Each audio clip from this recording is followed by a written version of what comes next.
一个设施场所想要申请环境教育场址认证的话，需要几个通过环境教育认证的人员？来举手一下好不好？来，谁举最快？好，同志。牙去楼了啊！牙去楼。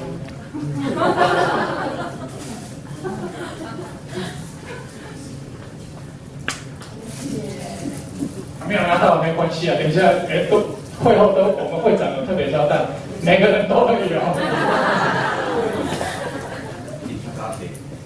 那我们在整个申请环境场址认证的过程中我们接下来这些是我自己的心得我是觉得说将这些经验提醒给大家，提供给各位。因为你们如果也想要申请环境场址认证的话，你们也会遇到。那我们的经验就提供给你们，你们可以就是缩短你们，或者甚至你们可以避免我们所遇到的一些问题第一个就是你要自办或委办都可以但是我们其实在去年5月我刚刚讲过，我们5月的时候就如火如荼想要开始推了。当初我们就卡在跟台东会一样的问题，经费。那因为我们5月的时候才开始推，已经是年度执行到一半了。那通常都是政府机关，你也知道，任何计划的执行前一年就编列预算。那我们现在想要申请，那希望我会补助我们经费，就是说你们去年又没提，你们前一年都没提，前一年都没有提计划，现在又过了一半了。所以当初就是我跟我们同事都一直在找那个，当初就是我们的技政，技政的话他就叫我们找处长。所以我们去那个长丰养殖场的时候，那个现在的副座陈远副座，他当初是那个科长，他也有跟我们一起去长丰养殖场，然后他就那时候就是一直说要跟那个处长报告，他就建议我们说那个业务检查的时候跟处长报告，或者说业务检查的时候有跟那个处长报告，处长也说 OK 可以但是最后经费还是回归到工程科工程你会觉得很奇怪这个环境教育经费不是在经发科不是在其他科也不是在工业管理科，是在工程科。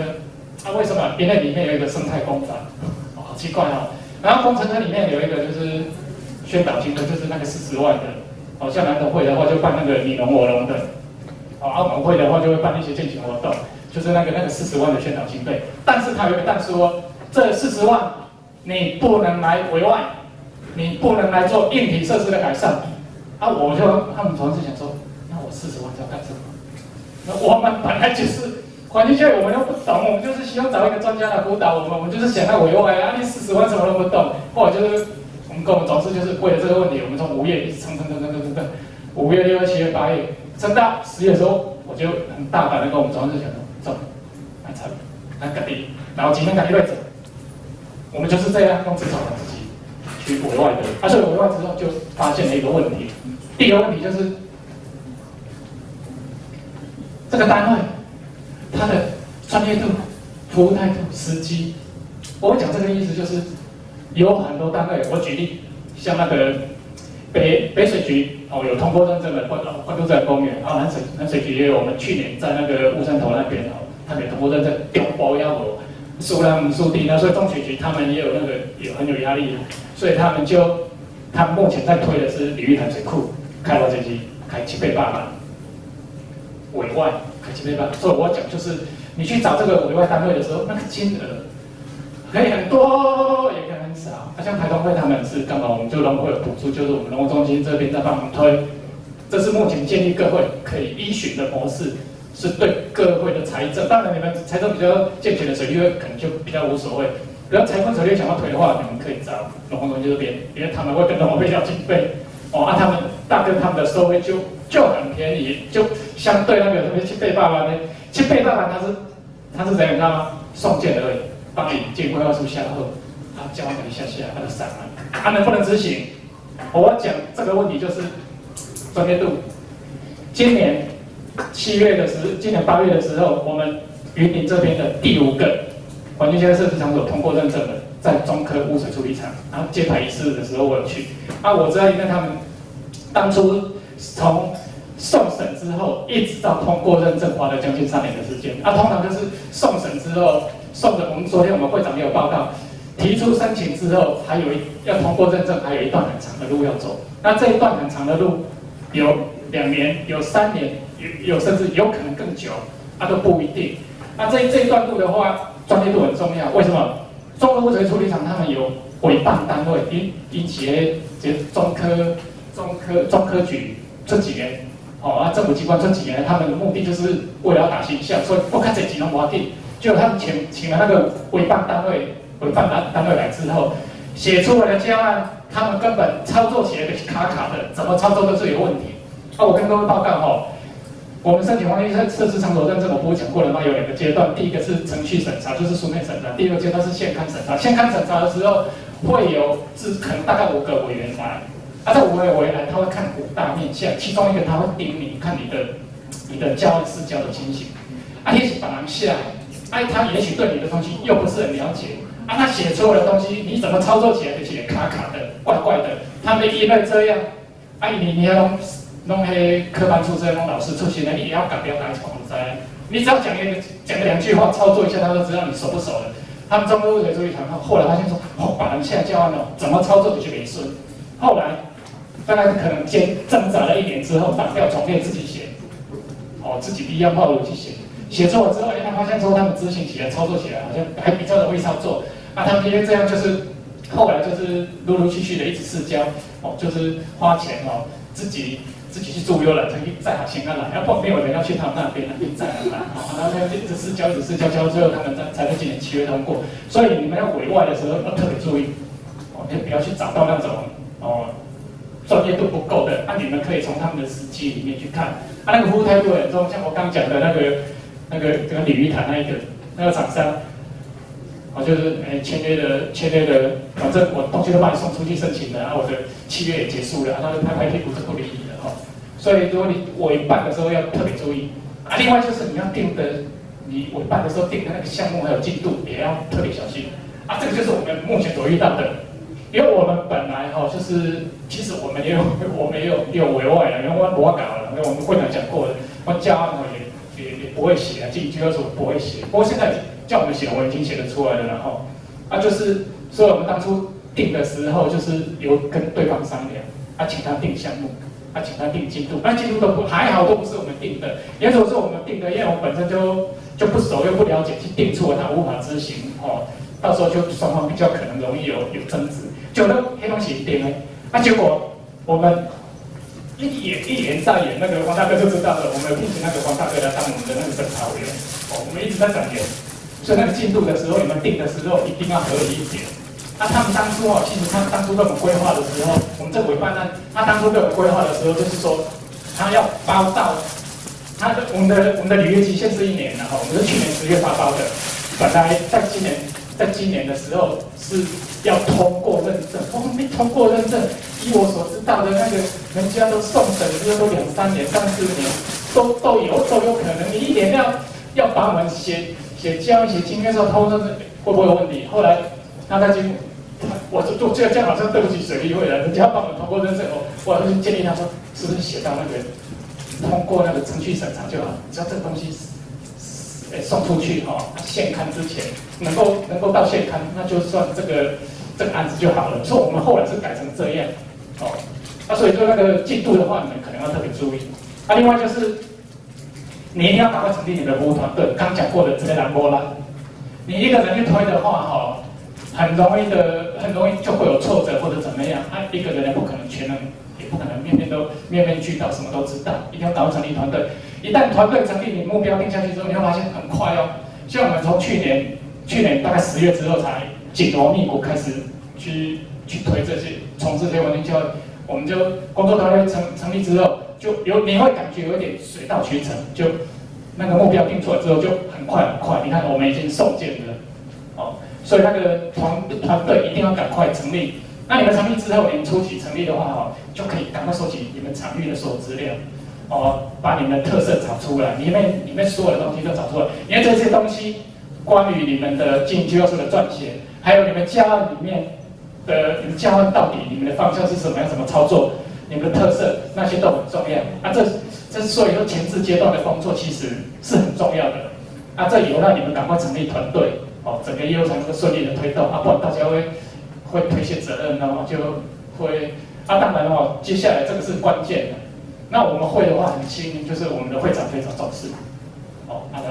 你看我们刚刚简报有报告，我们的总干事身先士卒带我们去苗栗长丰养殖场，然后去那个出口自然教育中心。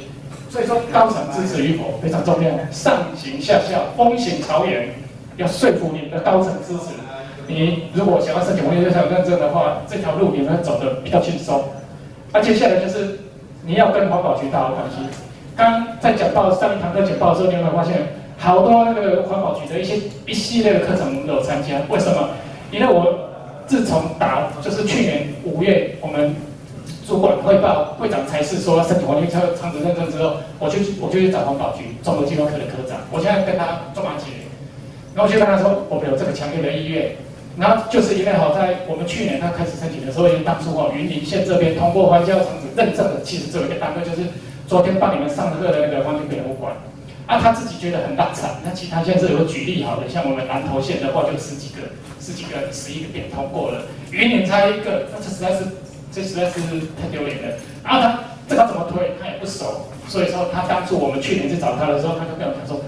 大家来教学相长，互相学习，他都。我们会全力支持你们云林水利会来推这个环境教育场址我们的一边学习，大家互相教学相长。那在这段时间，陆陆续续的，因为我们云林的建筑山，它其实已经申请很多年了，它在去年也通过了。然后在那个古坑，那有一个华山教育园区，华山水土教室，他们也申请很多年了，他们是甚至比环境保护馆还早申请，不会引起社区那个社区协会型的，你属定换掉了。换人之后，他不重视这个，所以他们有停摆一段时间。后来换了这个新的理事长之后，对环境教育是蛮支持的，所以就尽量的都有去推，所以他们也通过了。短的一段时间之后，云科大里面有一个那个万老师的环保未来屋，他也去提出申请。短时间他们都申请了好几年了，短时间在去年全部开花结果。我们去找那个综合计划科科长的时候，那时候就环境保护馆，他现在已经五个点通过了。他一直期许说我们是云林县的第6个了那所以说要跟环保局打好关系。那我讲这个就是我去找那个科长之后，他们只要有办活动，优先都会想到我们。比如说刚刚去年10月5号办的那个云林县的绿环境教育征人工作坊，他就来我们这边然后甚至他只要就是因为毕竟环境教育是他们环保局综合计划科的业务，所以哪边有训练活动，哪边有他们最清楚。那你只要你跟他关系打好之后，他都会 pass 给你。我们会参加那么多场活动，就是这样另外就是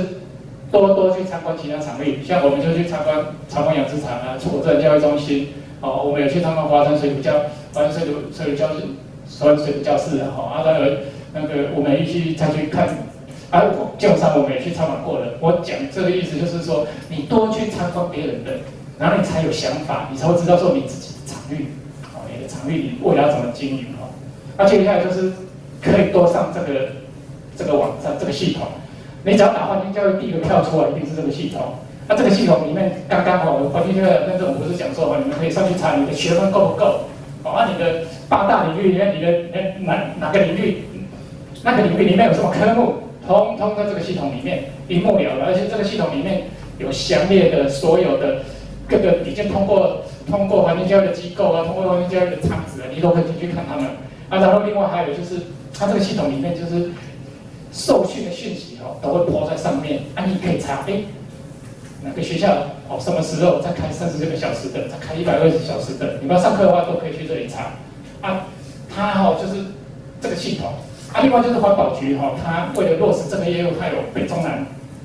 的区域中心这个区域中心也常常办理一些那个研讨会的活动这个可以让你们迅速在短时间之内将你们的环境教育的意识或者一些知识可以很快速的去学习所以我们中部的这些水利会，你可以查中区环境教育中心北部的你就查一下北部的他们参考一些活动另外就是我们就是自从推这个环境教育之后，我们发现有一个我们很苦恼的，就是我们有一些人员他会刚开始的时候他是消极的排斥抵抗，因为他觉得都有一份工作这个很重要这个就是你的这个认证的能不能很顺利的进行因为执行最后会执行的是像以我们为例像我是在本会我们跟我们的教学组长都在本会，那以后我们通常我们会慢慢落实，就是以后的那个的操作的话，都会是我们里面管理处这里。他们一开始的话，你要如果让他们不会觉得多一份额外的工作，所以你就要唤醒他们的环境意识。那有时候一些环境意识的唤醒，比你让他有那个觉知的话，会想要行动的话，他就比较不会去计较多一份工作的。啊，当然有很多种方式，要怎么让他去消除，是不是有什么其他诱因或者怎么样，或者你们会对于从事环境教育好，假日出啊或者怎样，会有什么奖励等等这些，你们可能要自己去思考一下。啊，不然他们消极抵制的话，你的整个环境教育的落实推行就会有很大的问题。啊，另外就是刚刚可以看到的，我们有掌握好，我们去参观很多场域啊，找了很多专家，我们后来发现一个很严重的问题，这个问题就是打开放那么干。而且南辕北辙，你也可以。在一开始的时候跟你讲 A， 啊，另外一个 B 讲 B， 啊 A 跟 B 是抵触的，那这时候怎么办呢？后来我们才发现，因为就是申请环境教育场址认证之后，我刚讲过的，如果说进入那个现勘审查之后，他会派委员来，啊，这些委员通常那弄灾去做那个委员，你还来得及，你就要写出意见，啊，每个委员的想法都不一样，所以你一开始先找专家的辅导，他讲的搞不好去委员那里，他不见得认同，啊，所以就是很多人都有这方面的这样提醒我们，啊，我们也遇到很多次，也像我们的教案科，我们当初请那个黄大哥帮我们看，OK 啊，他就有碰到那个其他的水源国小校长，他就觉得，你那些校长，所以的教育体系出身的，一个他们说，你那个目标好要连接9年一贯课纲。啊，一贯课纲拿一个我一个来解释，我才知道一贯课纲那个有代码哦。第一个1就是1、2年级，2就是3、4年级第二个是什么他说那怎么串联上？然后又遇到一个专家，他说你这样不行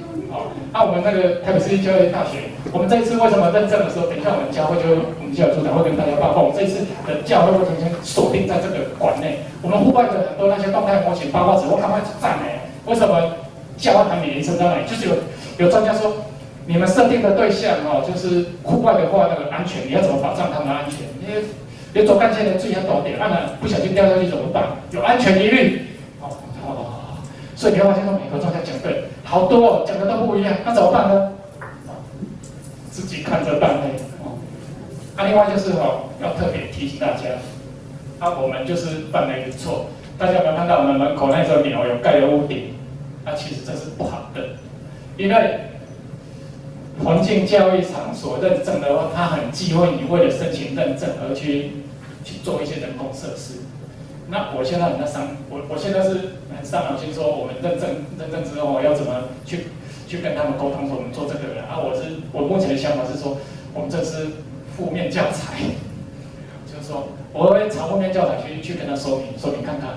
已经有做最坏的心理打算了，赶快让他拆掉。另外就是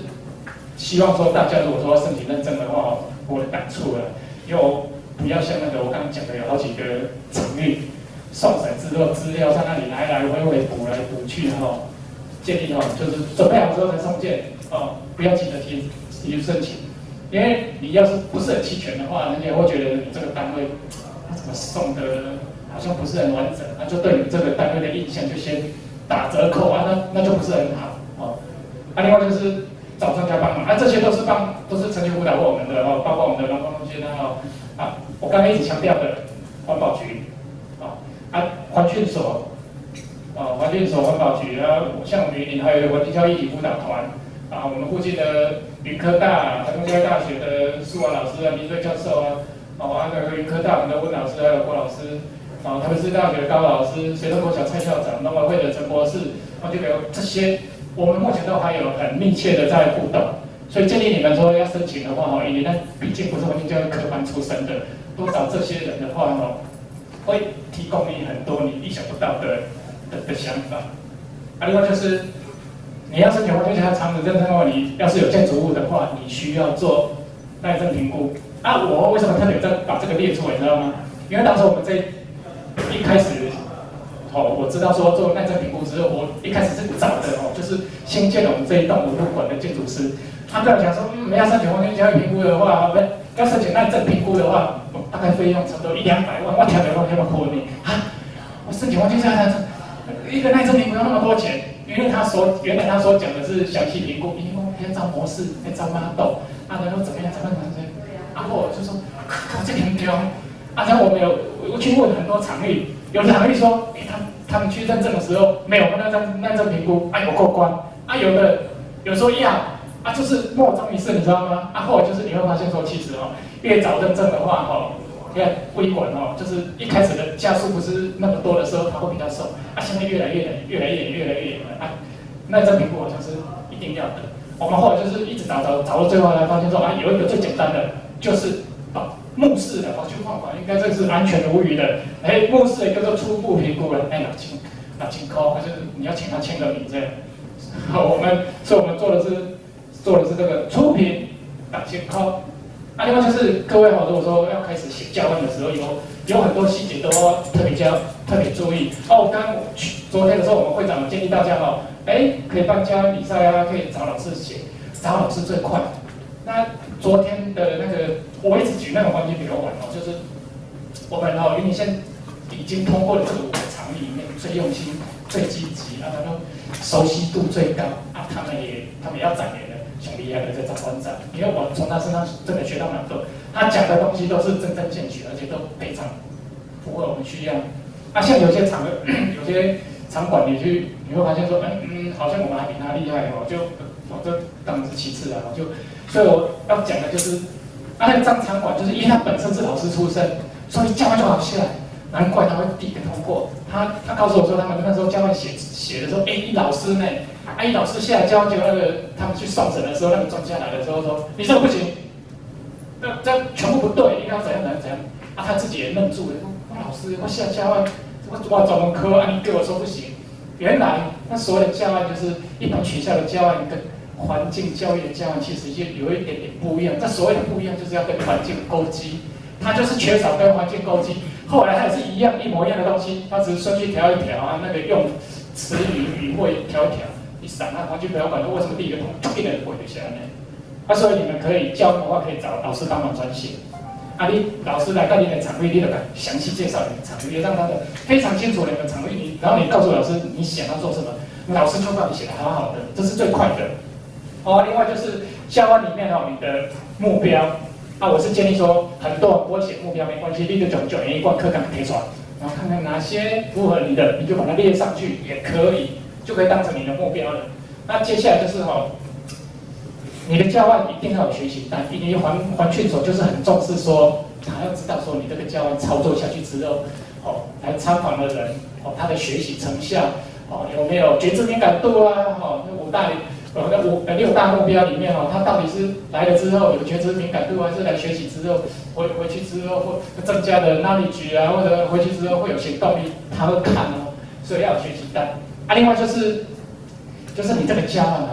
要让这些委员能够信服的，就是你要有一个满意度调查。很多人都常常将那个满意度跟学习单动作赶快的凑对不对？这2个是截然不同的东西，不要去搞混学习单就是学习单，满意度调查就是人家来之后对你这个场馆你的整个教案的操作的那个满意度，2个是不一样的。另外就是通常在教案里面它其实教案的发展有3个步骤，第一个步骤就是引起动机，第二个步骤发展活动，第3个是综合活动。这老师用在就清楚了。这里面的第一个引起动机就是所谓的咱你讲的激动有人团康术语的就是破冰，这通常在路面选股在3至5分钟就可以了。你因为来参观的时候，你跟他还不熟，他还跟你不熟大家都还不熟的时候。你这个引起动机的破冰的话，你要是操作的好的话，很快大家就会操作一片。像我们在那个很多国小来试教的时候，弄一片丑的小团刊，抓一个拉的，只要有大家就开始称兄道弟在操作，整个教案操作起来，你会发现说，你怎么操作？你要是没有这个准备活动引起动机的操作量的话你底下共议也可以再帮他的这个就是我们的经验提供给大家参考。另外就是。你们如果想要申请环境场认证的话一定要赶快找出你的特色。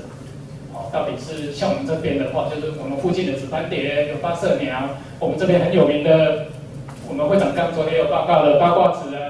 我们这边最大的特色就是浊水溪然后像我们附近有一个很有名的林北社区你要找出你的特色，还要跟社区结合。那我为什么会讲跟社区结合呢？因为就是通常的话，就是小小的亮点。不够亮。当你附近你全部把它结合起来，很多亮点的时候，远远看哦，就还会蛮亮的哦。那这个是什么意思？我们的积极蓝河堰，你可以看哦，这些场馆这些设施的规模比我家后这里比我们的乌山头水库好多了。他们前年申请环境教育场认证，后来不回，不回的放弃。为什么？委员说他们跟在地性结合不足。所以我们就是汲取这个教训，我们去找林北社区，我们等一下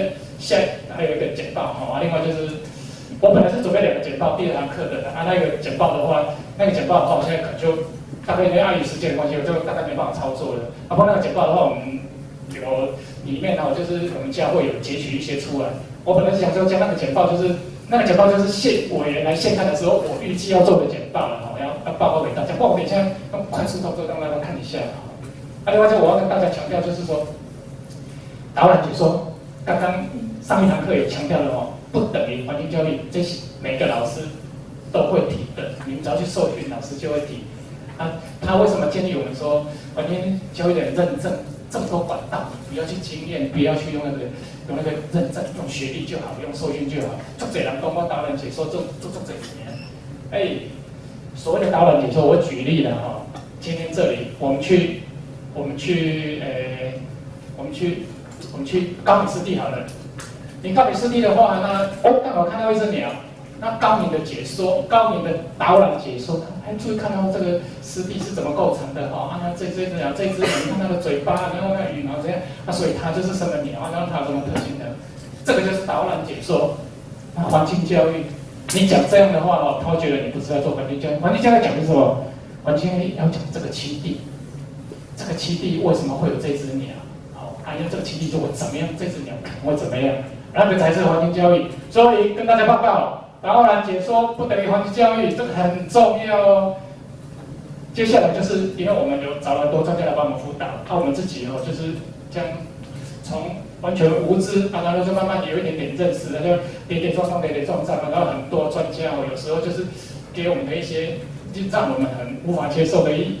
或者让我们很无法想象的一些意见等等的，一直不断的淬炼我们。那经过这段时间，从去年10月一直到现在，整个一段时间的淬炼下来，就是我们有一个很深刻的体验，就是不断的淬炼会让我们更深一层的体会环境教育的意义。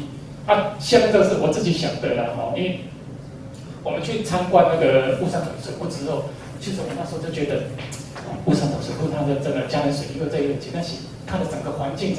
我就觉得它煞有天使，好像曹操一样。他们要申请环境教育场址认证的话，个人觉得好像斗定米缸了哈。像我们的台东会，我也是觉得他们刚好在我们的后花园，然后我是觉得就在那个历史上就很像那个孙武一样，他占有地利之便。因那小黄山立即地下水利工你看你就马上爱上他的，这种来申请环境教育场址认证的话不会过才有鬼。我们这个地方你看，弹丸之地但是我们还是自己就是要给自己很有信心。像我们昨天我们会长讲的，我们麻雀虽小，但是我们五脏俱全。最后就是想跟大家报告说，就是我还没通过了这个我本来这一章是我们通过之后要来发表要来演讲的，就我们现在刚送件的还没通过了。其实通过才是真的环境教育的开始的这个我很喜欢的那个香港首富的李嘉诚他所讲的，他说文凭不过是一张车票有些人是博士，就好像是是搭自强号来的，有些是搭普通车专科有些人有 K 是高中生，但是到站之后大家都热血开。你这时候会发现老板他不会理你你是坐飞机来的，坐高铁来的，甚至你走路来，他不理你，他只会关心你会做什么。我就跟大家共勉了，报告你，谢谢。